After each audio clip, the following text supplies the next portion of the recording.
Sadness had made a home where love once lived. Nothing could break through the wall of silence around the boy, motionless at the window, until an innocent voice found the key no one even knew was there. If you're intrigued by this story, make sure to subscribe to our channel and drop a comment letting us know what city you're watching from. Now, on with the story. New York City was waking up to its usual frantic pace. Cars piled up on the main avenues, forming miles of gridlock that snaked sluggishly along the expressways. Horns echoed between the mirrored skyscrapers, reflecting the overcast morning sky, and millions of people raced against time toward unavoidable appointments, their serious faces buried in their phones, disposable coffees in hand. In the heart of the Upper East Side, one of Manhattan's most exclusive neighborhoods, in one of the most imposing and exclusive buildings that rose like a monolith of glass and concrete, the 23rd floor apartment remained silent, indifferent to the urban chaos simmering below. Michael Thompson walked down the wide hallway of his apartment with mechanical, precise steps, his Italian suit impeccably tailored without a single wrinkle, the navy blue silk tie perfectly matching the genuine leather shoes that gleamed under the cold artificial light of the Scandinavian-designed fixtures. Everything here was perfect. Perfectly tidy, perfectly clean, perfectly devoid of any human warmth. The artworks on the walls were by renowned artists and were worth fortunes that could buy entire houses. The furniture came from prestigious stores in Milan and Paris, and the panoramic view from the tempered glass balcony displayed New York as an infinite carpet of concrete and glass, stretching as far as the eye could see, an urban sea that seemed to have no end. But none of it mattered. None of it had life, had soul, had meaning beyond its material value. 3 years ago, this very apartment had been a true home, pulsating with life and love. Children's laughter echoed through the spacious rooms, music filled the lazy Sunday mornings when no one was in a hurry, and the irresistible smell of fresh coffee mingled with the aroma of homemade bread and lively conversations in the large kitchen. Emily, his wife, had that rare gift of transforming any space, no matter how cold, into something truly welcoming with her mere presence. She played the grand piano on rainy afternoons when the drops rhythmically tapped against the windows, sang old romantic songs, while preparing dinner with spices that filled the apartment with delicious scents, and always had a radiant, warm smile for William, their precious son, who at 5 years old was a child absolutely full of inexhaustible energy, endless curiosity, and a contagious joy that lit up every room he entered. The two of them would dance around the living room with no music playing, make funny faces at each other until they collapsed in laughter, and invent wild, impossible stories about flying dragons, brave superheroes, fearless princesses, and distant planets where anything was possible with a little imagination. But all that joy and light was left behind. It was buried with Emily on a cloudy autumn afternoon, when the sky was grey and heavy as lead, when the car she was carefully driving down the FDR Drive was violently T-boned by a completely reckless driver who ran a red light. William was in the back seat, strapped into the child safety seat that was supposed to protect him. He survived the devastating impact, but his delicate spine suffered a severe trauma that took doctors hours to fully comprehend. Since then, since that cursed day that split the family's life into an irreconcilable before and after, his small legs no longer responded to his brain's commands, and his voice also disappeared completely, as if swallowed by a black hole, as if the brutal impact had taken not only the movement of his legs, but also the precious fundamental ability to connect with the outside world. The boy who once chattered non-stop about absolutely everything, who told endless enthusiastic stories about what he had seen at school during the day, who recited little poems he learned and hummed melodies he heard on the car radio, simply stopped making any human sound. It was as if a switch had been flipped inside him, turning off his voice and his will to exist. Michael stopped before the half-open door of his son's large bedroom, the same room that was once decorated with colorful posters of superheroes and planets. He took a deep breath before entering, filling his lungs with air like someone preparing to dive into deep water, as he had done religiously every morning for 3 years. William was sitting motionless in the hospital-grade wheelchair next to the large glass window, staring outside with that empty, distant expression that broke his father's shattered heart every single day without exception. His light brown hair was meticulously combed, his clothes clean and perfectly fitted to his small body, but the boy seemed like a mere silhouette without substance, a soulless porcelain doll inhabiting the space. His light brown eyes, which once shone intensely with life and contagious joy, now just contemplated the distant city skyline without really seeing anything, without processing anything, without feeling anything. It was like looking at a beautiful but meaningless painting, a window into the void. "Good morning, William," Michael said, forcing a natural tone into his voice. "Did you sleep well? Let's get some breakfast." Silence. No reaction. William continued to look out the window, as if his father wasn't there. Michael felt the familiar tightness in his chest, that knot that always formed whenever he tried to connect with his son and received only emptiness in return. He moved closer, placed a hand on the boy's shoulder affectionately, but William didn't even flinch. "Okay, son, I'll ask Mrs. Davis to bring your breakfast in here, all right?"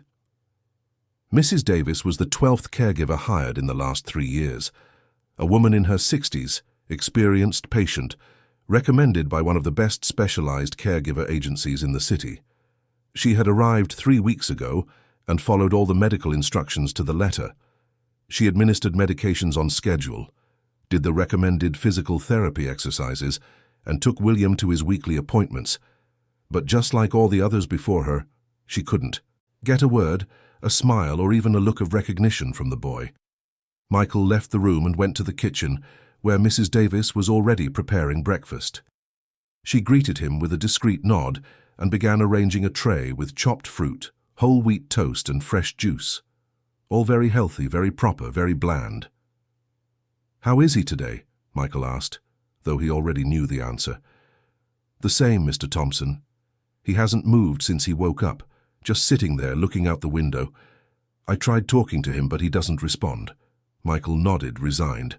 "Thank you, Mrs. Davis. You can take his breakfast to him. I need to get to the office. I have meetings all day." "Yes, sir. Any special instructions?" "No, just stick to the routine.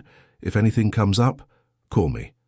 He grabbed his executive briefcase, adjusted his tie one last time in the foyer mirror, and left the apartment without looking back.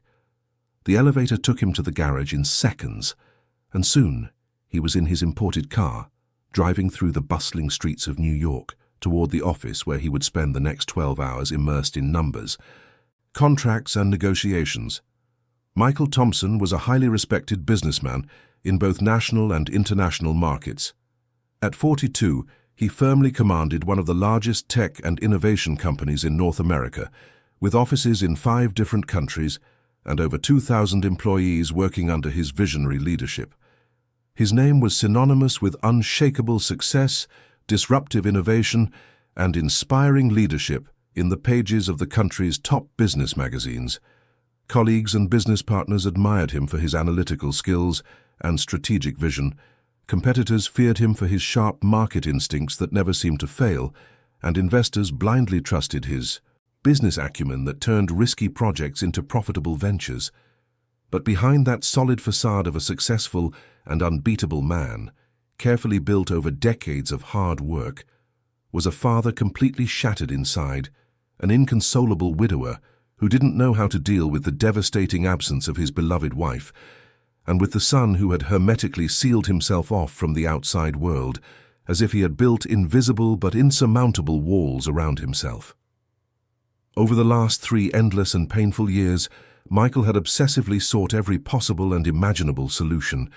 He consulted the best pediatric neurologists in the country, renowned doctors with offices in upscale neighborhoods and months-long waiting lists, flew William to specialists at cutting-edge pediatric rehabilitation clinics like the Mayo Clinic that cost a fortune, and hired internationally renowned therapists who applied experimental techniques not yet officially approved, but that promised revolutionary results. Extremely detailed MRIs, high-resolution CT scans, complex genetic tests analyzing thousands of markers, in-depth psychiatric evaluations that lasted for hours. All the results, absolutely all of them without a single exception, inexorably pointed to the same frustrating and desperate conclusion. There was no detectable neurological damage. William's gifted brain was completely intact, functioning perfectly in every measurable aspect. His vocal cords worked perfectly, with no injury or structural anomaly. His hearing was absolutely perfect, picking up sounds at all expected frequencies. But the emotional trauma was too deep, so deep that no test could measure or quantify it. It was as if the boy had consciously decided, in some remote and inaccessible place within himself, that he no longer wanted to speak, no longer wanted to interact, no longer wanted to live fully. The psychologists called it traumatic selective mutism. They explained that after extremely painful events, some children simply shut down an essential part of themselves as a defense mechanism. It was the brain's way of protecting the mind from unbearable pain. The body remained alive, but the essence seemed to have left with his mother. Michael tried absolutely everything within his reach and imagination. He bought sophisticated educational toys, imported from the best European manufacturers, hired highly qualified private tutors with innovative teaching methods, and installed expensive virtual reality equipment to try to stimulate his son's dormant mind through interactive and immersive digital worlds. Nothing worked. Absolutely nothing made a difference. William remained there, physically present in that luxurious apartment, but emotionally absent in every other possible and imaginable sense. And with each failed attempt, with each new specialist who shook their head negatively after weeks of evaluation, Michael felt he was losing a little more of that stubborn hope that insisted on persisting. Gradually, almost imperceptibly, that initially incessant and desperate search for a miraculous cure turned into a mechanical and emotionless routine. He mechanically fulfilled the medical appointments marked on the calendar, punctually paid the astronomical therapy bills without even looking at the amounts. But deep down in his soul, he no longer truly believed that anything could really change the devastating situation. The weeks inexorably turned into dragged-out months, and the months into years that felt like decades. The house remained absolutely immaculate, meticulously organized by a third-party cleaning crew that came twice a week and made everything shine. But even so, there was something profoundly desolate, almost suffocating, in those large, empty rooms that echoed with loneliness. The grand piano that Emily had loved to play with such passion and talent was pushed against a wall in the living room, covered by a thick protective fabric cover, accumulating a thin but visible layer of dust that looked like a shroud. The framed photographs of the happy family were carefully stored in cardboard boxes and sealed with tape because Michael simply couldn't bear to look at those smiling faces from a past that seemed to have happened in another lifetime. The master bedroom remained perpetually closed, locked from the outside, untouched like a private museum, like a sacred mausoleum of memories that were too painful to revisit. Mrs. Davis, despite all her vast professional experience caring for difficult cases, was beginning to show clear and worrying signs of physical and emotional fatigue. Caring daily for a child who didn't respond to stimuli, who didn't thank you for anything, who showed no recognizable emotion, was emotionally draining even for the most dedicated and prepared professionals. She fulfilled her contractual obligations with impeccable professionalism, following all medical instructions to the letter, but she had already discreetly mentioned to Michael in a hallway conversation that she might need an extended break, that it was becoming increasingly difficult to continue in that environment, heavy with sadness. Michael knew perfectly well, with that painful certainty that comes from repeated experience, that it was only a matter of time before she too would politely resign, just like the 11 other caregivers before her. It was on a Thursday afternoon that Michael received the call from Mrs. Davis. He was in an important meeting with Japanese investors when his cell phone vibrated insistently. He excused himself, left the room, and answered with some irritation. "Mrs. Davis, what is it? I'm in a meeting." "Mr. Thompson, I'm sorry to bother you, but I need to speak with you. It's about my situation." Michael's heart sank. He already knew what was coming. "What happened?" "My sister had a serious health problem. She lives in Denver and is all alone. I need to go take care of her. I can't stay here." Michael closed his eyes and leaned his head against the cold hallway wall. Another one. Another person leaving. I understand, Mrs. Davis. Don't worry. When do you need to leave? I'd like to go by the end of the week, if possible. I'll leave everything organized, all the instructions written down for the next person. Of course, no problem. Thanks for letting me know. I'm sorry, Mr. Thompson. I wish I could stay, but it's my sister, you know. I have no choice. I understand, I really do. Do what you need to do. I'll arrange for someone else.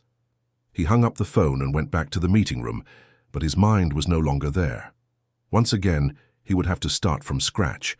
Once again, he would have to explain William's situation to someone new, train another person, create that routine again that would inevitably be broken in a few weeks or months. That night when he got home, Michael found William in the same place as always, sitting in his wheelchair looking out the window. Mrs. Davis had left dinner ready, in the fridge, and a detailed list of all the medications, schedules, and necessary care. Michael thanked her, paid her the agreed amount, and said goodbye with a handshake.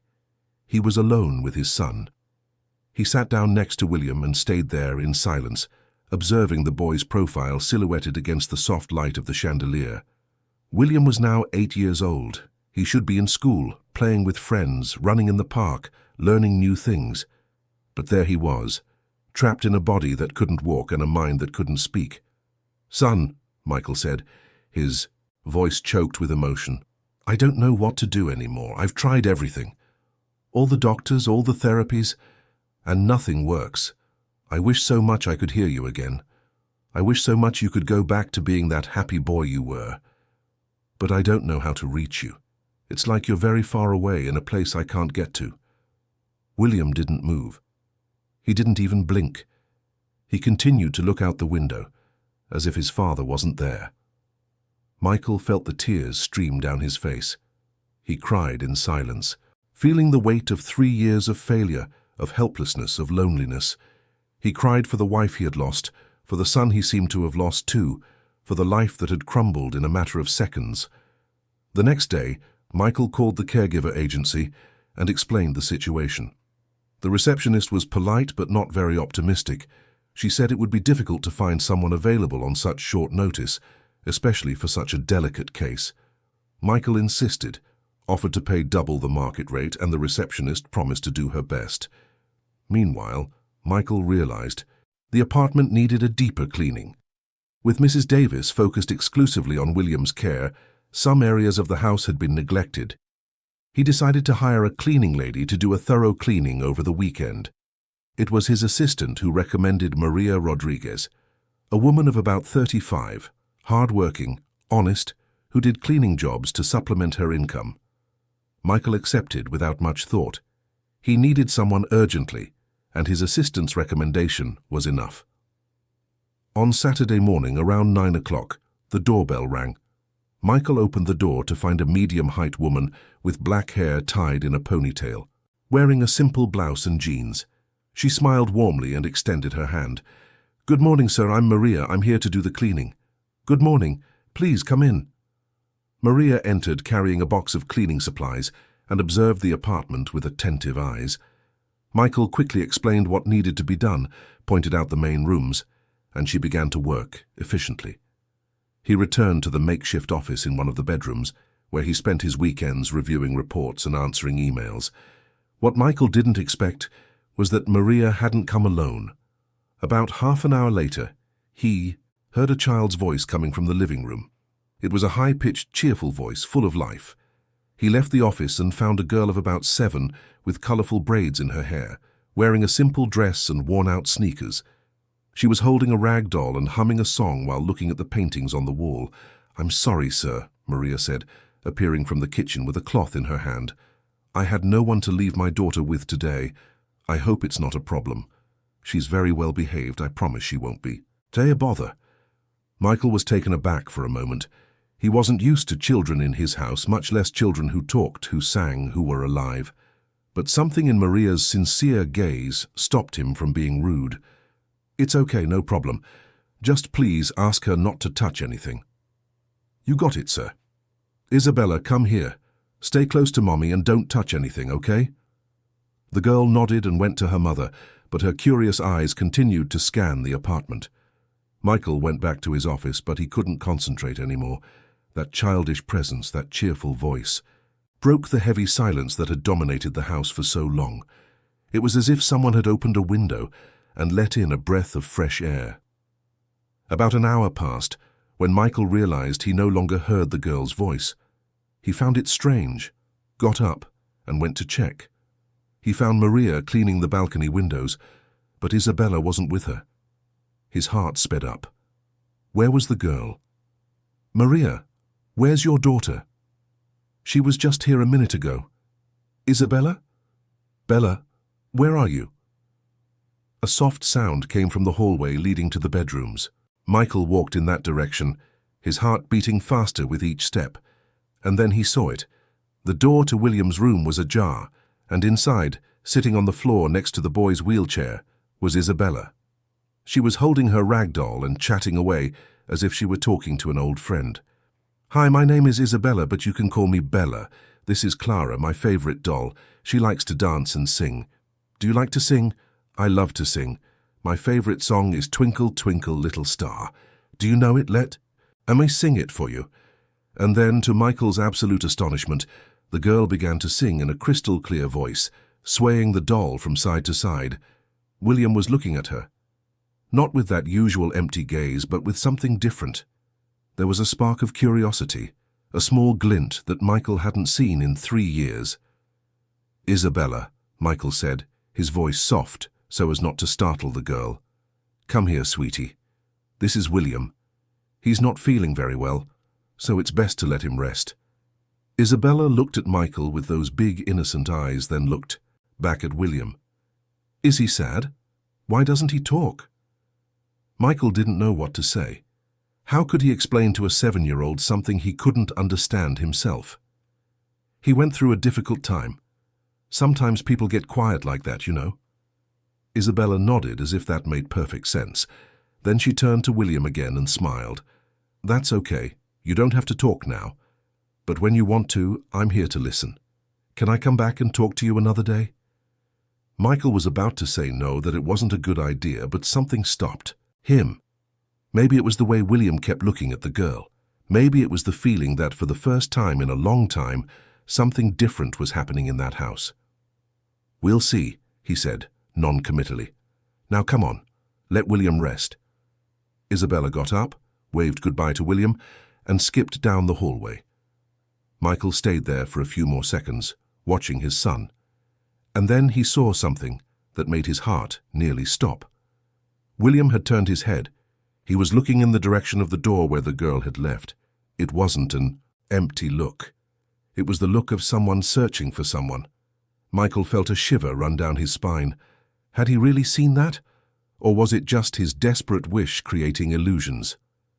Maria finished the cleaning around 3 in the afternoon.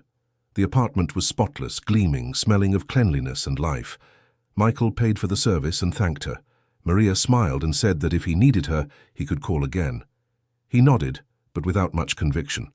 That night, as he put William to bed, Michael noticed something different. The boy didn't have that completely vacant look. There was something there, a small spark, almost imperceptible. Michael sat on the edge of the bed and held his son's hand. "You liked Isabella, didn't you?" Silence. But William blinked. Once, twice, as if he were processing the question. "She's a nice girl, isn't she? Full of energy." William continued to stare at the ceiling, but his fingers twitched slightly in his father's hand. It was an almost imperceptible movement, but Michael felt it. And in that instant, something inside him that had been dead for 3 years began to awaken. It was a strange, even dangerous feeling. It was hope, that cruel thing that lifts you off the ground only to knock you down again. But Michael couldn't help it. For the first time in a long time, he allowed himself to believe that maybe, just maybe, there was still a chance. The following week, Michael called Maria and asked if she could come back for another cleaning. Maria found it strange as the apartment was still clean, but she accepted the job. Michael made up some excuse about a more detailed cleaning. In reality, what he really wanted was to see if Isabella would come again. And if what he had seen the week before would happen again, The next Saturday, there they were, Maria with her cleaning supplies and Isabella with her doll and her contagious smile. This time Michael said nothing when the girl disappeared down the hallway. He just waited, watching from a distance. And so began an unexpected routine. Isabella would go straight to William's room, sit on the floor next to his wheelchair, and start talking. She talked about everything and nothing. About what she had done at school, about the cartoons she liked to watch, about her doll Clara, who was her partner in all adventures. She sang children's songs, made up wild stories, made funny faces, and laughed at her own jokes. William didn't respond. He didn't speak, didn't smile, didn't give any clear sign that he was paying attention. But something had changed. He no longer looked out the window when Isabella was there. His eyes followed the girl, tracked her movements, as if he were absorbing every word, every gesture, every laugh. Michael watched everything from a distance, not quite understanding what was happening, but feeling that something important was forming in that room. It was as if Isabella, with her innocence and her unpretentious joy, was building a bridge that doctors, therapists, and caregivers had failed to build. A bridge made not of techniques or protocols, but simply of presence, of friendship, of pure empathy. And then, on a Tuesday afternoon, everything changed. Michael Thompson had a habit of working late, endless meetings, reports that never ended, important decisions that needed to be made before the international markets closed. It was like that every day. He would get home around 10 at night when William was already asleep, and leave before 7 in the morning when his son hadn't woken up yet. It was a routine that allowed him to keep a distance from the pain, the frustration, the silent failure he felt every time he looked at that boy, imprisoned in his own body and mind. But on that Tuesday in April, something different happened. An important meeting was cancelled at the last minute. The Japanese client had a family emergency and had to reschedule for the following week. Michael looked at the clock and saw it was only 4 in the afternoon. For the first time in months, he had a few free hours. He thought about staying at the office, getting some work done, but something inside him told him to go home.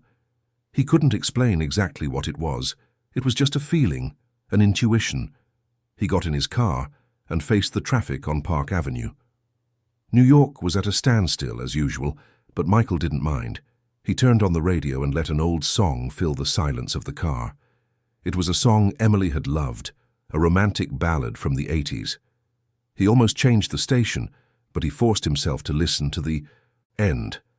It was part of the process of trying not to run away from the memories so much. When he arrived at the building, he greeted the doorman with a nod and went up in the elevator. He put the key in the lock carefully, as he always did, so as not to make noise. He opened the door slowly and stepped into the foyer, and that's when he heard it. A sound he hadn't heard in 3 long years. A sound he was sure he would never hear again. Laughter. A child's laughter. Not one, but 2 children's voices, mingling in a melody of pure, genuine joy. Michael felt his legs go weak. For a moment he thought he was hallucinating, that the exhaustion and stress had finally broken his mind. But no, the sound was real. It was coming from the direction of William's room. With hesitant steps, almost afraid of what he might find, he walked down the hallway. The door was ajar, and from inside came not only laughter, but also music. A children's song he vaguely recognized. He reached the door and peeked through the gap. What he saw made his heart nearly explode in his chest. William was sitting in his wheelchair as always, but his face was completely different. He was smiling, a real smile. His eyes shone with a light that Michael was sure had been lost forever, and even more incredibly, he was clapping his hands. With uncoordinated slow movements, but he was clapping to the rhythm of the song Isabella was singing. The girl was in the center of the room, dancing and twirling with her doll Clara in her arms. She sang with all the strength of her lungs, completely carefree, completely free. And William watched her as if he was seeing the most wonderful show in the world, and then it happened. Isabella stopped singing and approached William, taking his hands in hers. "Now it's your turn, Will. You sing with me. Come on, you can do it." Michael held his breath. Everything inside him was frozen, waiting, wanting to believe, but at the same time, protecting himself from another disappointment. And then William opened his mouth. His voice came out hoarse, trembling, almost a whisper. But it was a voice. It was his son's voice. Dad. Michael felt the tears burst from his eyes before he could even fully process what he had just heard. His legs buckled, and he leaned against the doorframe to keep from falling. Isabella turned and saw the grown man crying at the entrance to the room. For a moment she was scared, but then William called out again, "Dad!" Michael stumbled into the room, knelt in front of the wheelchair and held his son's face in both hands, tears streaming freely down his own. William looked at him, and for the first time in 3 years, there was real recognition in those brown eyes. There was life.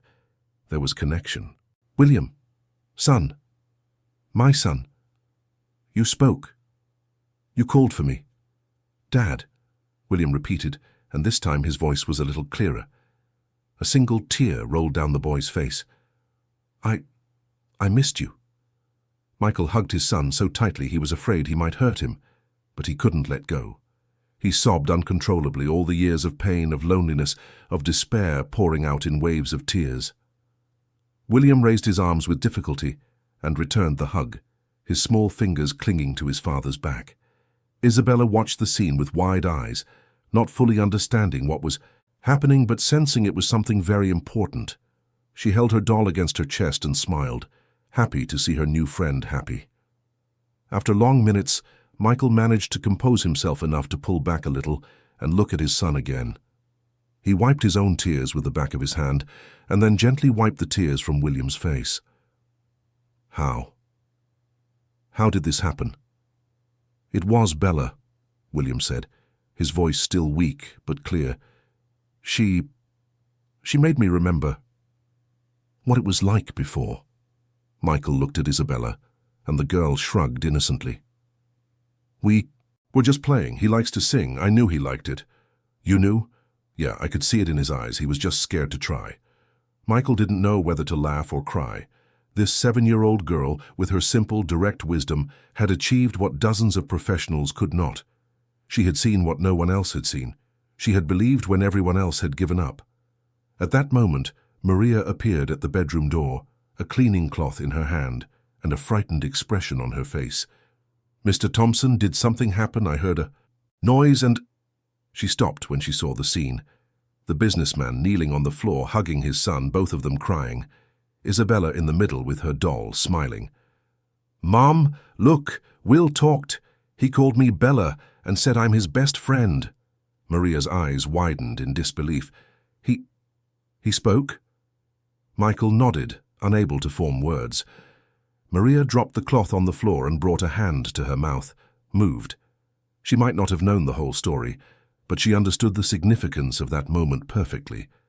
"Sir, I didn't know he didn't speak. Isabella never told me anything. She just said she had a new friend who was really cool." He hadn't spoken in 3 years, Michael said, finally managing to articulate the words. 3 years of complete silence. "And your daughter brought him back." The following weeks were a whirlwind of emotions. Michael immediately called all the doctors and therapists who had been treating William. He scheduled urgent appointments, wanting everyone to see with their own eyes what had happened. The professionals were stunned. It was an extremely rare case. Most children with traumatic mutism took years to recover, if they recovered at all. Many required heavy medication and intensive therapies, but there was William coming back to life naturally, organically, simply because a little girl had decided to be his friend. William wasn't speaking fluently yet. His words came out haltingly, with long pauses, and his voice was hoarse from long disuse. But he was speaking. He answered simple questions. He asked for things. He called for his father, and when Isabella was around, he even tried to sing along with her. Michael, who had once seen Isabella's presence as temporary, now made sure she was there every day. He hired Maria not as a cleaning lady, but as a caregiver, offering a generous salary so she could leave her other jobs and dedicate herself exclusively to caring for William. And with one condition: Isabella had to come with her. Maria was moved by the offer. She worked at 3 different houses, woke up at 5 every morning and barely had time for her own daughter. To be able to work in just one place with a decent salary and bring Isabella along was more than she could have ever dreamed of. The routine changed completely. Maria would arrive in the morning, prepare breakfast, and take care of William and the house. Isabella went to school in the morning and came back in the afternoon, when she would spend hours in the room with William. The two of them played, talked, and drew. Isabella taught him new songs, and William gradually regained not only his voice, but also his will to live. Michael started coming home from work earlier. For the first time in years, he had a reason to want to be home. He had dinner with William. They talked about their day, even if the boy's answers were short and simple. It was a start. It was more than Michael had had in 3 years. It was on one of those afternoons that something unexpected happened. William was sitting at the living room table, drawing with crayons on sheets of paper. Isabella had brought him a drawing kit as a gift, and he loved it. He drew almost every day now. At first they were simple scribbles, abstract shapes, mixed colors, but gradually the drawings began to take shape, outline, meaning. On that particular afternoon, William was very focused. There was an intensity in his expression, as if he were trying to put something important on paper. Michael passed through the living room, saw his son drawing, and was about to continue on his way when William called him. "Dad, look." Michael went back and looked at the drawing. He felt a shiver run through his entire body. It was a car, a red car, and inside it 2 figures, one larger and one smaller. The drawing was simple, childish, but it conveyed something heavy, somber. William pointed to the figures. "That was me.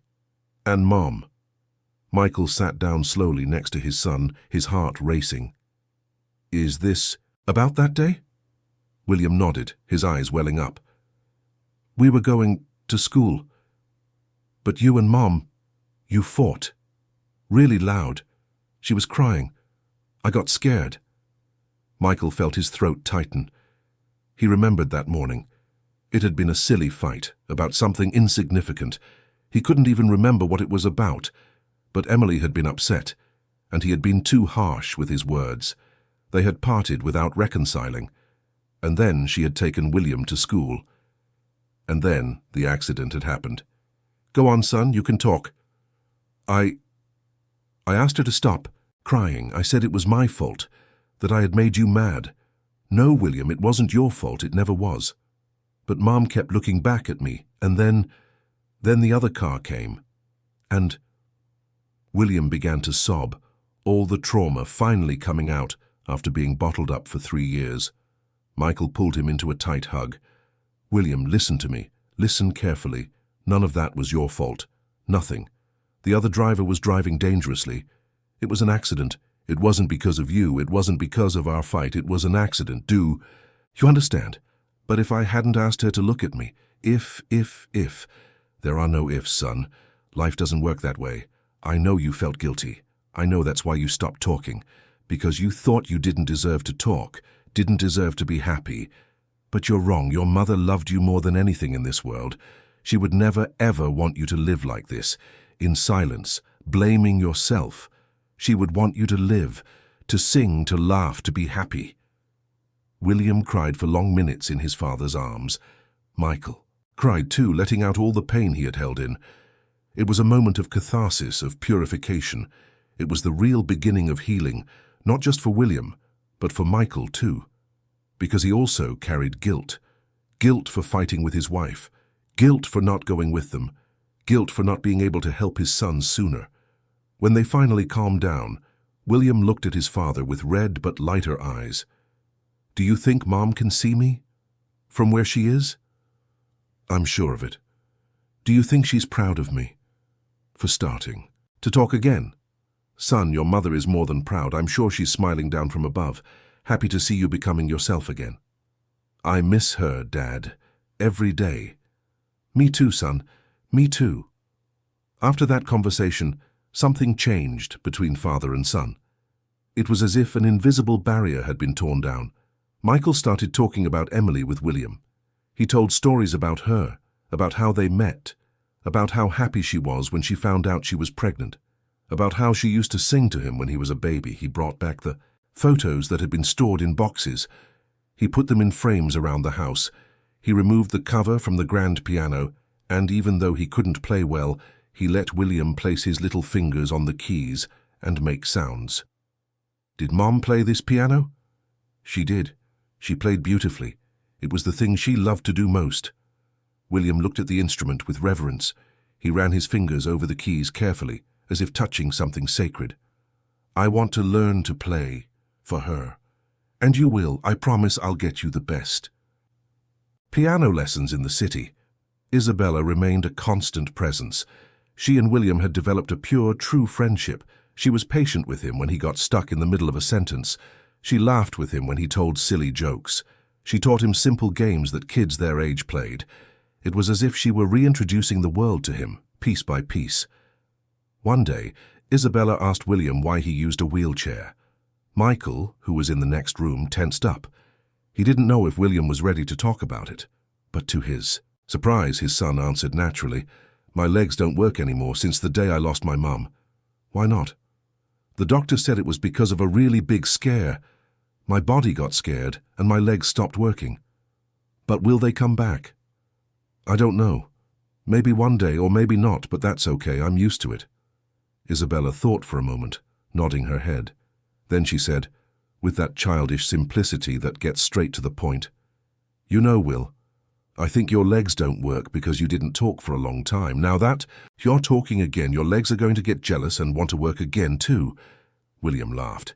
It was the first time he had truly laughed at something related to his condition. Michael, listening from the next room, felt his heart warm. That girl was truly special. The weeks turned into a month. William made daily progress. His speech became more fluent. His vocabulary expanded. The therapists who worked with him were impressed. They recommended he start intensive physical therapy for his legs as well. Who knew, with his mind unblocked, maybe his body could respond better too. Michael hired the best physical therapists in New York. Daily exercises, state-of-the-art equipment, electrical stimulation. William did it all with determination. He wanted to walk again. He wanted to be able to really play with Isabella, to run with her, to play ball. Even if it was too early for results, he had hope. Isabella always encouraged him. She would stay by his side during the exercises, cheering, clapping, telling him he was strong and brave. And William would try even harder, wanting to impress his friend, wanting to show that he could overcome anything. It was on a Friday night that Maria came home with a strange expression on her face. She had gone to pick up Isabella from school while Michael stayed with William. When they returned, Maria was visibly bothered by something. She set Isabella up to play with William and asked to speak with Michael in private. "Mr. Thompson, I need to tell you something." "What is it, Maria? Did something happen?" "I got a call today from a company in Denver. They offered me a job, a very good job, with a higher salary and benefits." Michael felt the floor disappear from under his feet. "Are you going to take it?" Maria hesitated, visibly conflicted. "I don't know, sir. On one hand, it's an opportunity that could change my life and Isabella's. On the other hand, I know how important she is to William, and I don't want to hurt the boy right when he's getting better." Michael took a deep breath. He couldn't be selfish. He couldn't keep Maria there just because of William. But at the same time, the idea of losing Isabella, of losing the girl who had done the impossible, was devastating. "How much time do you have to decide?" "They want an answer by Monday. The position is urgent." "I see. Maria, I can't tell you what to do. That's your decision. But I can tell you one thing. Whatever you choose, I will support you. If you decide to stay, I'll raise your salary and give you the same benefits this company is offering.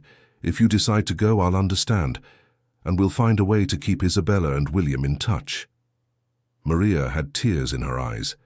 "You're very generous, sir. I need to think. I need to talk to Isabella, too. Of course, take your time and take your time. Let me know what you decide." That night, after Maria and Isabella had left, Michael told William about the possibility of them leaving. The boy turned pale. "Bella is leaving?" "Maybe. Her mom got a job offer in another city. But she can't go. She's my best friend. I need her here." I know, son, but we can't be selfish. If it's better for them, we have to accept it. But what if I get quiet again? What if I stop talking? Michael held his son's face in his hands, looking deep into his eyes. That's not going to happen, because now you know how good it feels to talk, how good it feels to connect with people. Isabella taught you that, and even if she leaves, you'll carry that lesson with you forever. Do you understand? William nodded, but his eyes were watery. I don't want her to go. I know. Me neither. But let's wait and see what Maria decides, okay? The weekend was tense. William was quieter, more introspective. Isabella came on Saturday to play with him, but there was a sadness in the air. She also knew about the possible move and was confused about what she wanted. On one hand, she loved living in New York. On the other, she knew her mom worked very hard and that a better opportunity could give them a more comfortable life. On Monday morning, Maria arrived with her answer. She had decided to accept the offer. She was moving to Denver. Michael felt a pang in his chest but kept his promise. He said he respected her decision and would help in any way necessary. He offered to pay for the move, help with initial costs, and ensure that Isabella could visit William whenever possible, with plane tickets paid by him. The news hit William like a ton of bricks. He cried, despaired, and begged Isabella not to go, but the girl, with that surprising maturity she had, held his hands and said firmly, "Will, you need to understand something. I'm leaving, but you're not going to be alone. You have your dad, you have your voice back. You know how to talk now. And I'm going to call you every day, I promise. We'll have video calls and you'll tell me everything you're doing. You can't give up now. You're strong. You're the strongest boy No. William hugged her tightly and cried on her shoulder. And in that hug, there was gratitude, there was love, there was the sadness of a farewell, but there was also the certainty that this friendship had changed his life forever. Maria and Isabella's departure was scheduled for 2 weeks later. It was 14 days of preparation, early goodbyes, and William's attempts to get used to the idea that his best friend would no longer be there every day. He oscillated between moments of deep sadness and renewed determination. It was as if the impending farewell made him want to prove to Isabella and to himself that he could carry on even without her around. Michael watched his son with a mixture of pride and concern. He saw a strength in him he never imagined existed, but he also feared that Isabella's departure could cause a regression, and it was precisely because of this fear that he made an important decision. He needed to ensure that William had other reasons to keep progressing. He needed to give his son a new purpose, new challenges, new connections. That's when he remembered the specialized school he had visited a year ago. At the time, the principal had been adamant that they would not accept William until he demonstrated a minimal ability to communicate. They had said it would be impossible to integrate him into any school environment in his current state. Michael had left that meeting devastated, feeling helpless, but now everything was different. William was talking, not fluently yet, but he was talking. He expressed feelings, told stories, asked questions. He was a completely different child from the one a year ago. Michael picked up the phone and called the school. He asked to speak directly with the principal, Dr. Helen Carter, a middle-aged woman known for her academic rigor but also for her competence. The secretary transferred the call. "Mr. Thompson, what a surprise," the principal said, recognizing the name immediately. "How can I help you?" "Dr. Carter, I'm calling about my son, William. Do you remember him?" "Of course I do. The boy with traumatic selective mutism. How is he?" "He's speaking, doctor. He started talking again about a month ago. Not perfectly yet, but with significant progress every day." There was a pause on the other end of the line. Michael could imagine the surprised expression on the educator's face.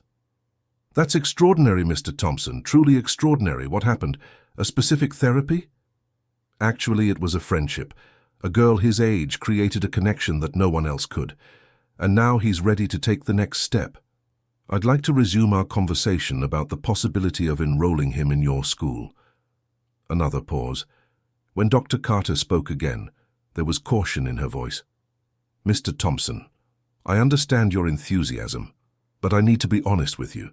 Even if your son has started speaking again, there are still many challenges. He's in a wheelchair. He's spent 3 years without formal education. He's likely behind other children his age. I can't simply enroll him without a full evaluation. I understand perfectly, and that's exactly what I'm asking for. Do the evaluation. Come to my home, observe William, conduct whatever tests you deem necessary. But please give him this chance, give him the chance to prove he's ready. Dr. Carter sighed. Michael could sense she was considering it. All right, I'll send an evaluation team next week, but I can't promise anything, Mr. Thompson. The decision will depend entirely on the results. That's all I ask. Thank you, Doctor. Michael hung up the phone, his heart racing. He knew he was taking a big risk.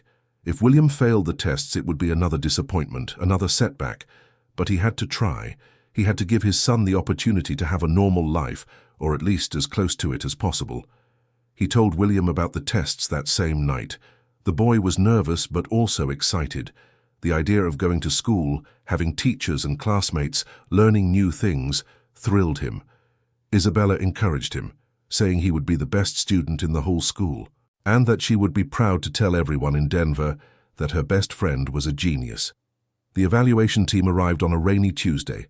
There were 3 professionals, a psychologist, an educational specialist, and a speech therapist. All serious, middle-aged women with folders full of documents and appraising looks. Michael greeted them politely, offered coffee, and led them to the living room where William was waiting.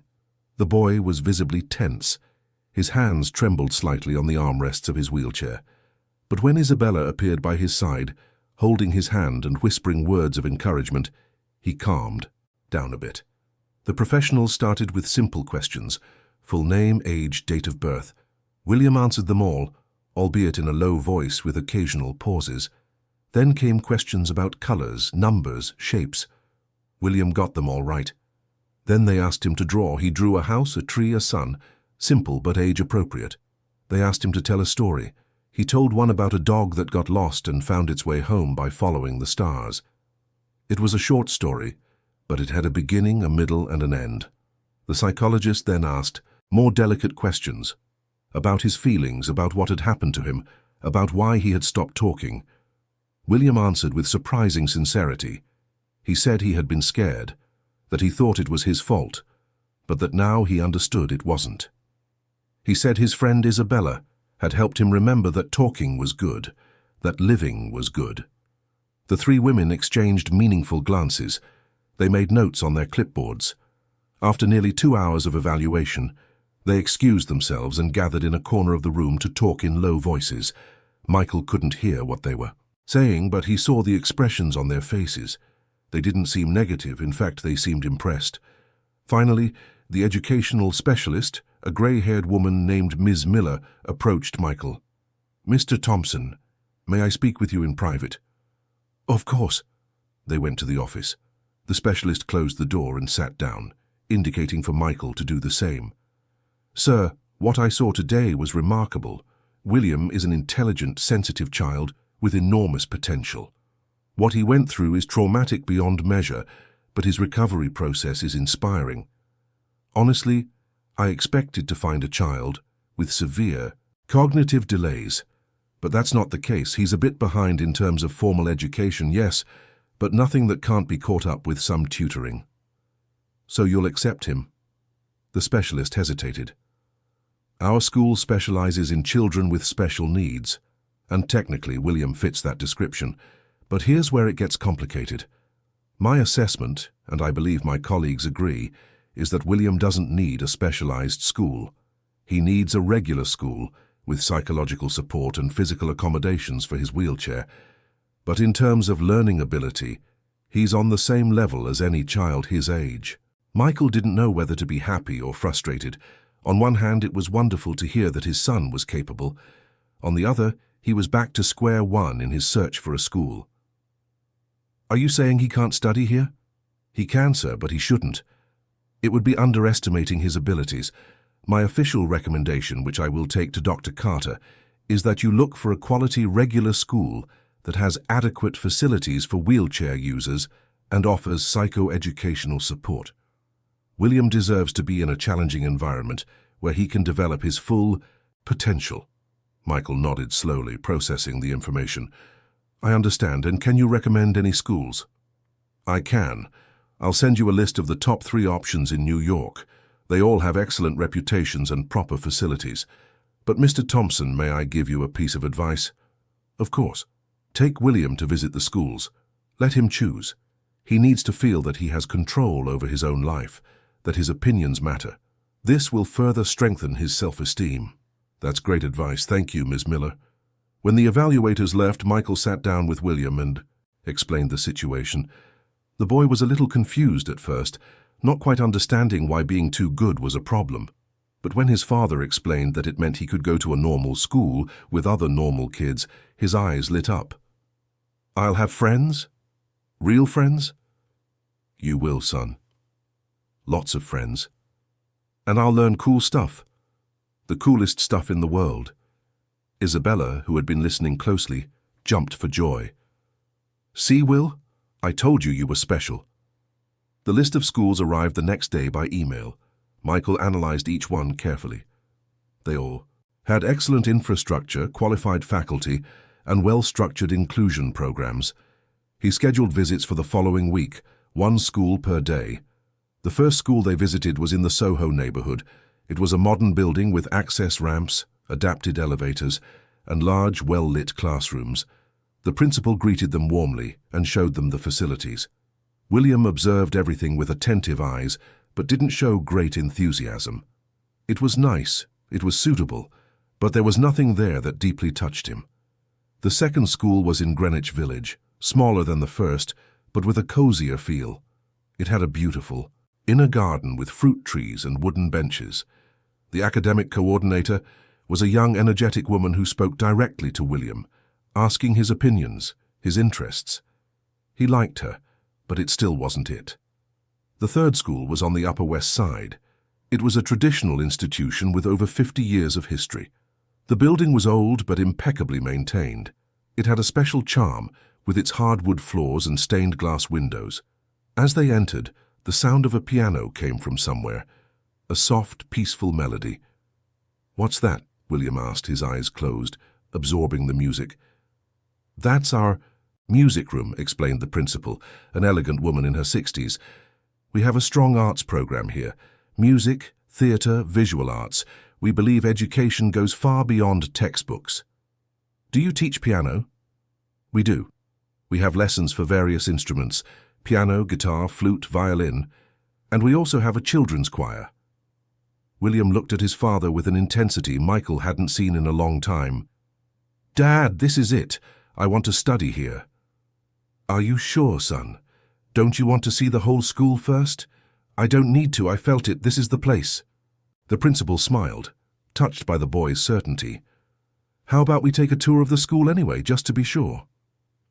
They visited the classrooms, the library, the cafeteria, the adapted gym. Everything was suitable, functional, but what really won William over was the music room. It was a large space with soundproofed walls, shelves full of sheet music, and in the center, a gleaming black grand piano. A teacher in her 40s was sitting at the piano, playing. When she saw them enter, she stopped and smiled. Hello, you must be today's visitors. I'm Ms. Melissa. A pleasure. I'm Michael, and this is my son, William. Melissa approached the wheelchair and knelt down to be at William's eye level. And do you like music, William? My mom played the piano, William said, his voice soft. She played a song I really liked. What song was it? Für Elise. Melissa's eyes lit up.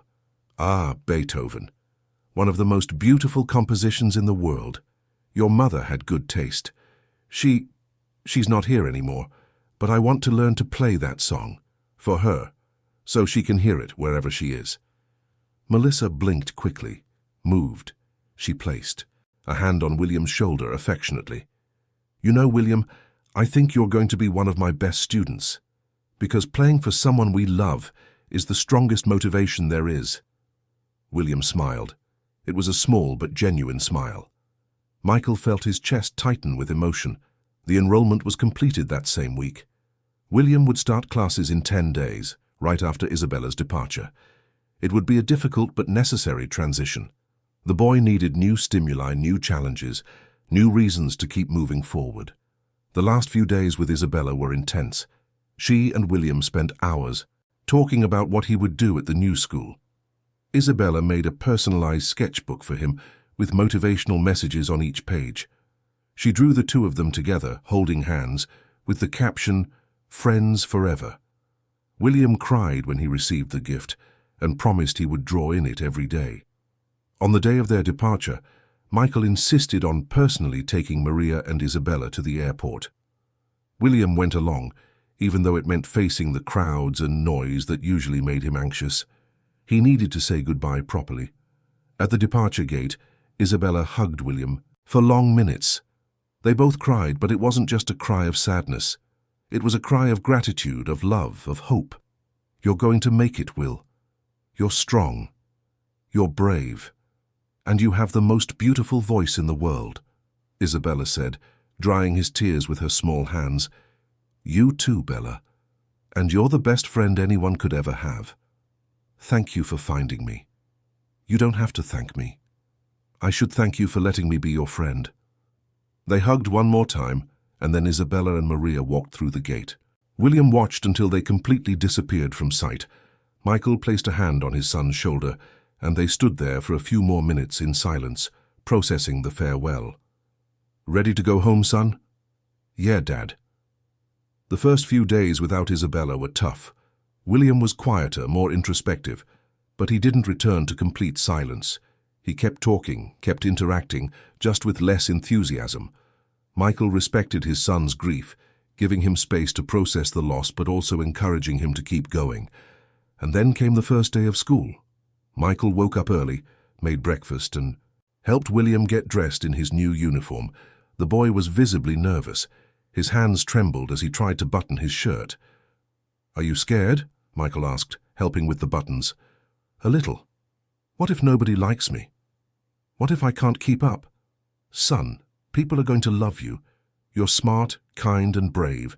And as for keeping up, remember what Bella always said? That I can do anything? Exactly. You've been through things most people will never experience. If you overcame that, you can overcome anything." William took a deep breath and nodded. Michael took him to school, helped him into the adapted classroom. The teacher, Mrs. Clark, was a middle-aged woman with a warm smile. She introduced William to the class, explaining that he used a wheelchair but was just like all the other students. The children looked at William with curiosity. Some smiled, others were shy. A boy with blonde hair raised his hand. "Can he play soccer?" Mrs. Clark was about to answer, but William spoke up. "I can't run, but I can kick, and I bet I can score from far away." The class laughed and the ice was broken. Michael left, the room with a lighter heart. Maybe this could really work.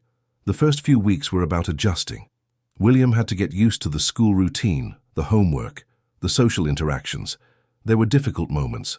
Once, a child made a mean comment about his wheelchair, and William came home crying. But with the support of his father, the teacher, and the school psychologist, he learned to handle these situations. Gradually, he began to make friends. First, there was Peter, a quiet boy who loved to draw.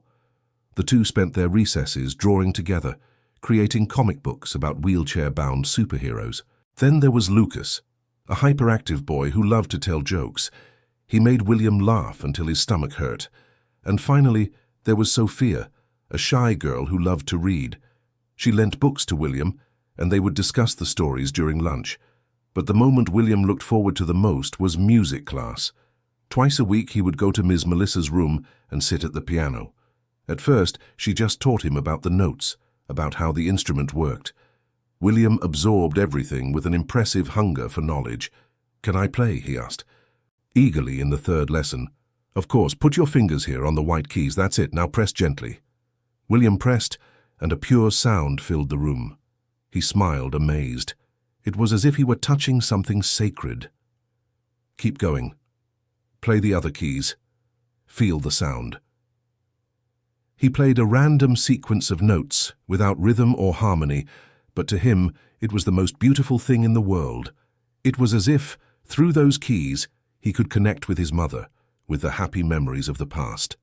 "One day I'll play Paralyzed," he said, determined. "And you'll play it perfectly," Melissa assured him. You just need patience and practice.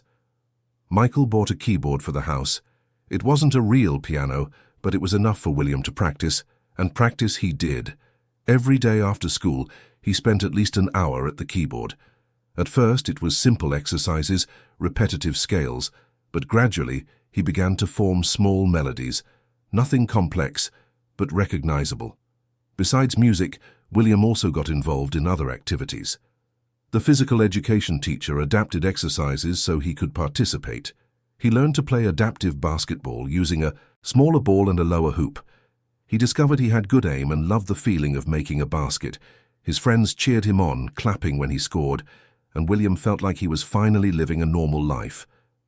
He talked to Isabella every night via video call. He told her about school, about his friends, about his piano lessons.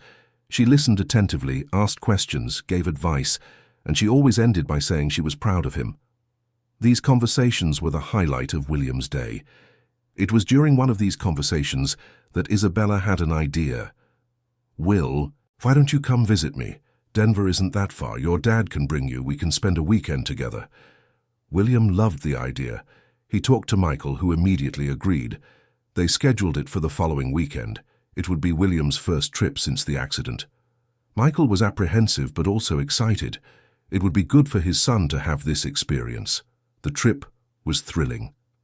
William loved being on the plane, looking out the window and seeing the clouds up close. When they arrived in Denver, Isabella was waiting at the airport with a giant sign. That read, "Welcome, world's best friend." The two hugged as if they had been apart for years. Maria welcomed them to her new home, a simple but cozy apartment. William felt at home immediately. He spent the whole weekend playing with Isabella, seeing her new school and exploring the city. But the most special moment was when Isabella introduced him to a boy from her building. He was a boy of about 6 who had speech problems. He didn't speak clearly, mixed up his words, and was teased at school for it. He had become withdrawn, shy, and had lost the desire to interact. "Will," Isabella said, pulling his wheelchair toward the boy, "this is Matthew. He's nice, but he's scared to talk. I thought you could help." William looked at Matthew, seeing a reflection of himself from a few months ago. He smiled and extended his hand. "Hi, Matthew, I'm William, and you know what? I didn't talk for 3 years either, but now I do, and you will too. You just need a friend who believes in you, and I believe in you." Matthew looked at William with wide eyes, and then, for the first time in weeks, he smiled. It was in that moment that William understood the real meaning of what Isabella had done for him. She hadn't just helped him talk again. She had shown him the value of empathy, of human connection, of the ability to transform lives through simple presence. And now he had the chance to do the same for someone else. He spent the rest of the weekend talking with Matthew, playing with him, showing him that there was nothing wrong with being different. And when he left, Matthew was already talking a little more, laughing a little more, living a little more. Back in New York, William returned to school with renewed energy. He had a purpose now. It wasn't just about studying or making friends. It was about using his own experience to help others who were struggling. And it was with this mindset that he entered the second semester, ready for new challenges and new achievements. The second semester brought exciting news to the school. The principal announced at an assembly that, as part of the institution's 50th anniversary celebrations, a grand talent show would be held. All students were invited to participate, showcasing artistic, athletic, or intellectual skills. There would be music, dance, theater, art exhibitions, and science demonstrations. It would be an event open to the public, with family and friends present to watch. The news caused a buzz in William's class. Peter immediately decided he would have an exhibition of his drawings. Lucas wanted to do stand-up comedy, telling his jokes. Sophia thought about doing a dramatic reading, and William knew instantly what he wanted to do. He wanted to play the piano. He wanted to play Für Elise, for his mother, for Isabella, for everyone who believed in him. When he told Ms. Melissa about his intention, she was concerned. Für Elise was a complex piece, especially for a beginner. William was progressing well, but he was still in the early stages of learning. Playing a Beethoven piece in public, on a stage, in front of hundreds of people, would be a huge challenge. William, I love your enthusiasm, but we need to be realistic. You've only been learning piano for a few months. For Elise requires technique, coordination, muscle memory. I don't want you to get frustrated or feel bad if you can't do it. But William had that determined look that Michael knew. Well, it was the same look he had when he decided he would speak again. The same look he had when he chose the school. It was the look of someone who had already faced something much harder than playing a song on the piano. Ms. Melissa, I know it's hard, but I have to try. I promised my mum, and I don't break promises. Melissa sighed but smiled. She understood. Some students played the piano because their parents made them, others because they thought it was cool. But William played for love, and that kind of motivation was impossible to beat. All right, but you'll have to dedicate yourself like never before. We'll have extra lessons outside of school hours, and you'll have to practice at home for at least 2 hours a day. Can you do that? I can, I promise. And so began an intense routine. William woke up early, went to school, attended his regular classes. Afterward, while the other students went home, he stayed in the music room with Ms. Melissa. She broke down For Elise into small sections, teaching one at a time.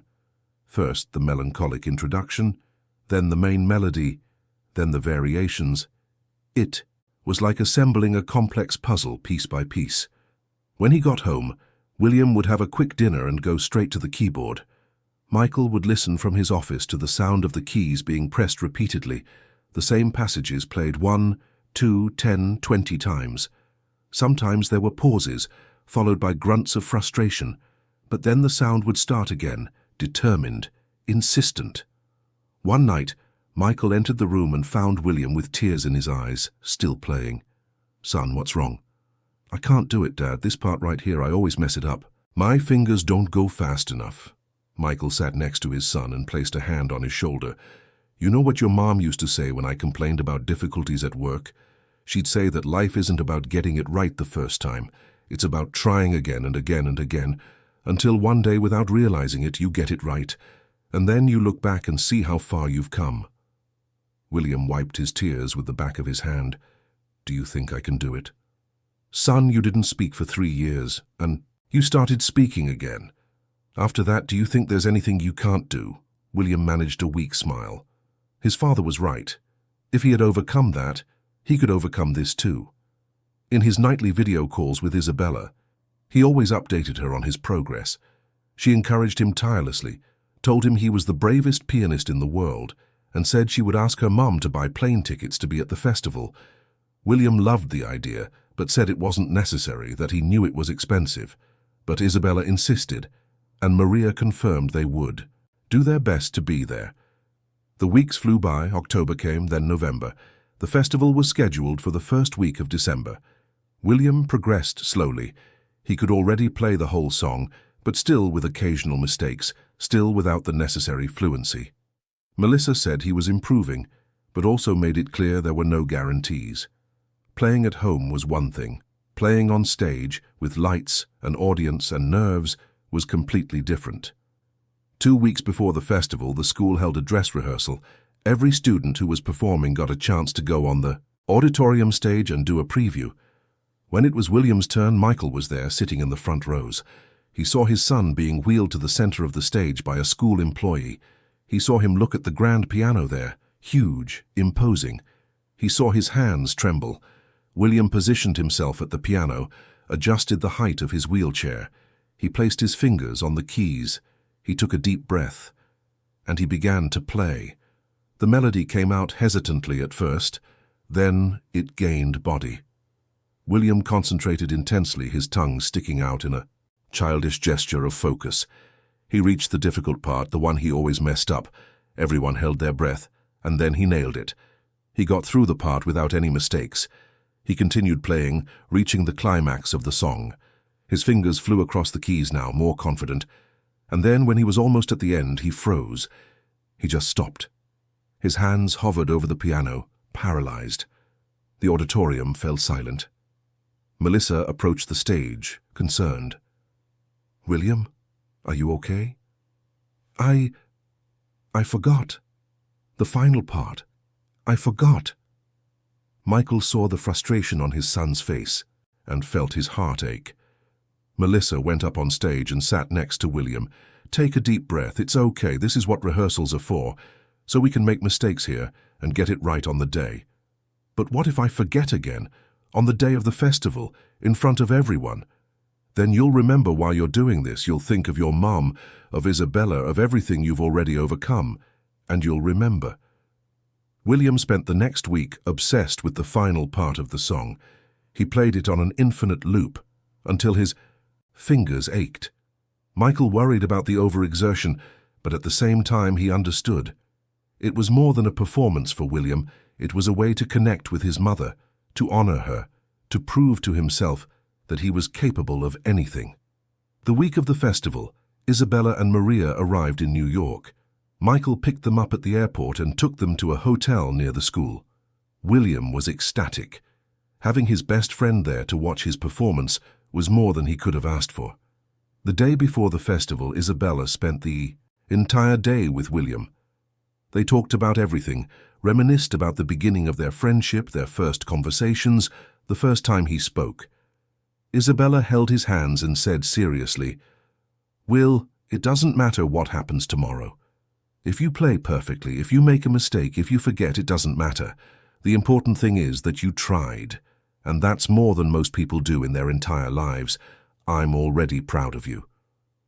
William hugged his friend, feeling supported, loved, capable. The day of the festival dawned sunny. The school auditorium was decorated with balloons and celebratory banners. Parents, mothers, grandparents, siblings, friends all arrived excited. The event would start at 2 in the afternoon and go on until the early evening. William was the 15th to perform, scheduled for around 4 o'clock. Michael arrived early with his son. Ms. Melissa met them backstage and gave some last-minute instructions. William was visibly nervous. His hands were sweating, his heart was pounding. He saw Peter present his drawings and receive warm applause. He saw Lucas make the audience laugh with his jokes. He saw Sophia move everyone with her dramatic reading. And then it was his turn. The announcer spoke into the microphone, "And now we have a very special performance. 8-year-old William Thompson will play Paralyzed by Beethoven on the piano. Let's give him a big round of applause." The auditorium applauded as an employee wheeled William's chair to the center of the stage. The bright lights blinded him for a moment. He looked out at the audience and saw a sea of unfamiliar faces. Then he located his father in the 3rd row. Next to him, Isabella, who waved excitedly and made a heart with her hands. William smiled and waved back. He positioned himself at the piano, adjusted the height of his chair, wiped his sweaty palms on his uniform pants. He placed his fingers on the keys. He closed his eyes. He thought of his mother. He visualized her face, her smile, the way she played that same piano at home. He took a deep breath, and he began. The first notes came out soft, melancholic. Beethoven's iconic melody filled the auditorium. The audience fell silent immediately, captured by the beauty of the music and the courage of the boy. William let himself go. His hands moved across the keys more naturally than ever before. It was as if the music were flowing through him, not from him. He reached the difficult part, the one he always messed up in rehearsals. His heart raced. But then he remembered Melissa's words. He remembered Isabella's words. He remembered everything he had already overcome. And he just played, without fear, without hesitation. And he nailed it. The audience was completely captivated. Some were recording with their phones. Others had tears in their eyes. Michael cried silently, Isabella's hand holding his. The little girl was crying too, proud of her friend. William reached the climax of the song. His fingers flew across the keys now, fast, precise. The music grew, intensified. And then, just as he was reaching the end with only a few bars left, the auditorium lights flickered once, twice, and went out completely. A total blackout. The auditorium plunged into complete darkness. There were murmurs of surprise, some scared children. The announcer went to the microphone. "Folks, don't worry. It must be just a temporary problem with the power grid. We'll get the emergency lights on." But on stage, William didn't stop. Even in the darkness, even without seeing the keys, he kept playing. From memory, from the heart. The notes continued to come out, clear, perfect. The auditorium fell silent again, this time in complete awe. Cell phone flashlights began to light up here and there, creating small islands of light in the darkness, and in the center of the stage, illuminated only by the faint light of the cell phones, William played. It was no longer just about hitting the right notes. It was about something much bigger. It was about resilience, about not giving up when things get tough, about continuing even in the darkness, guided only by the inner light we all carry within us. William played the final notes. The music ended, and for a brief moment, there was only silence. And then, like a wave, the applause erupted. First, a few isolated claps, then a roar. The entire audience rose to their feet. Even in the darkness, they could feel that they had just witnessed something extraordinary. The emergency lights finally came on, illuminating the auditorium with a dim but sufficient light. William was still sitting at the piano, breathing heavily, his heart racing. He looked at the standing, frantically applauding audience and could hardly believe it. He had done it, not just played the song, but played even in the darkness, even when everything seemed to have gone wrong. He had kept going. Michael ran to the stage. He stumbled up the steps and hugged his son with all the strength he had. Isabella came right behind, jumping into the hug. The three of them stood there in the center of the stage, hugging, crying, laughing. Ms. Melissa also came up, moved, and joined the group hug. "That was beautiful, Will. The most beautiful I've ever heard," Melissa said, her voice choked with emotion. "You didn't stop, even in the dark, you kept going." "You're the bravest person in the world," said Isabella. Michael couldn't speak. He just held his son, feeling an overwhelming mix of pride, love, and gratitude. Gratitude to life for giving him this moment. Gratitude to Isabella for saving his son. Gratitude to William himself for being strong enough to come back to life. The video of the performance, recorded by several parents in the audience, began to circulate that same night. Someone posted it on social media with the caption, "8-year-old boy plays Beethoven in the dark after blackout." The video went viral. In 2 days, it had over 1 million views. In a week, over 5 million. Television stations contacted them for interviews. Magazines wanted to do stories. William had become a symbol of overcoming adversity, of courage, of not giving up even when everything seems to be against you. But for William, none of that mattered as much as the feeling of a job well done. He had played for his mother. He had honored her memory in the most beautiful way possible. And he had proven to himself that he was capable of anything. A few weeks after the festival, near the end of the school year, the school organized a small closing ceremony. Students received certificates, teachers were honored, and there was a year-in-review slideshow. When it was William's turn to receive his certificate, the principal made a point of calling him to the stage and saying a few words. "William represents everything our school values: determination, courage, resilience. He reminded us that we all have an inner light, and that this light shines brightest precisely in moments of darkness. We are proud to have you as our student, William." The auditorium applauded warmly. William said, "Thank you," read with embarrassment, but also beaming with happiness. When he came down from the stage, he was surrounded by classmates who wanted to congratulate him, take pictures, ask for autographs. He was a local celebrity now. But backstage, away from the spotlight, the most important moment of the night happened. Isabella was there, as she had come to spend Christmas in New York. She approached William and held his hand, as she always did. "Will, I knew it. From the first day I saw you sitting in that wheelchair looking out the window, I knew you were special. I was just waiting for you to discover it too." William smiled, his eyes welling up. "I'll never forget what you did for me, Bella. You saved me." "No, Will. You saved yourself. I just reminded you that you knew how."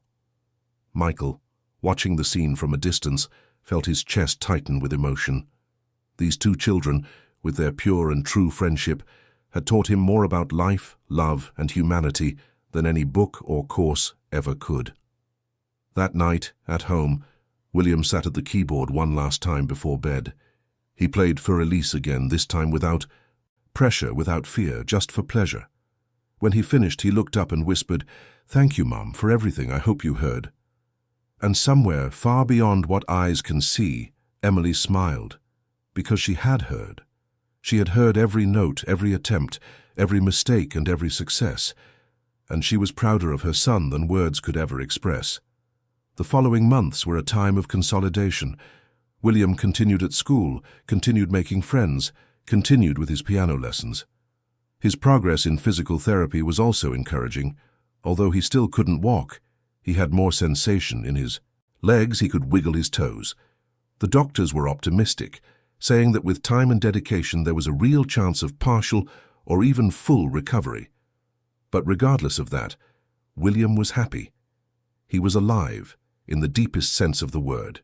He talked, laughed, played, dreamed, and he had plans for the future. It was on a January afternoon during the school holidays that he was talking with his father on the apartment balcony. The sun was setting over New York, painting the sky in shades of orange and pink. William looked at the horizon, but not with that empty gaze from before. Now it was a look full of hope, of possibilities. "Dad, I've decided what I want to be when I grow up." "Oh yeah? What's that?" "I want to be a music teacher. I want to teach other kids to play the piano. But not just to play. I want to teach them that music can save, it can heal, it can transform." Michael smiled, his eyes moist. "I think you'll be an incredible teacher, son. And you know why? Because I know what it's like to be silent. I know what it's like to be afraid to speak, to express yourself, to live. And now that I've learned to speak again, to make music again, I'm never going to stop. I'm going to use my voice, my hands, my story to help others who are still in silence, just like Bella helped me." Michael hugged his son, feeling a fullness he hadn't felt in years. His boy was back. Not exactly as he was before, because no one comes back the same after a journey like that, but he had come back stronger, wiser, more human. And there, in that apartment that was once just a sanctuary of silence and pain, something much more powerful now resonated.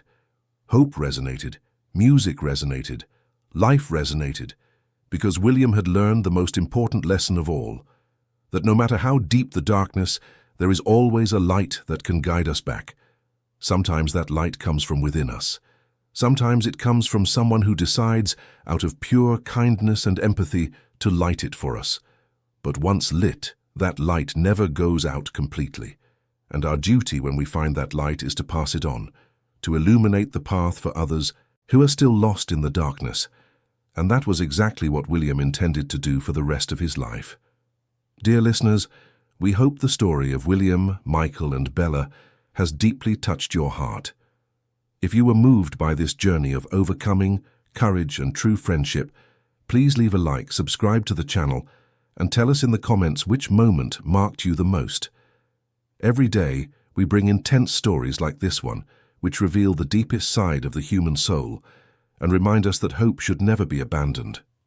We'll see you in the next episode with another story that will transform your day.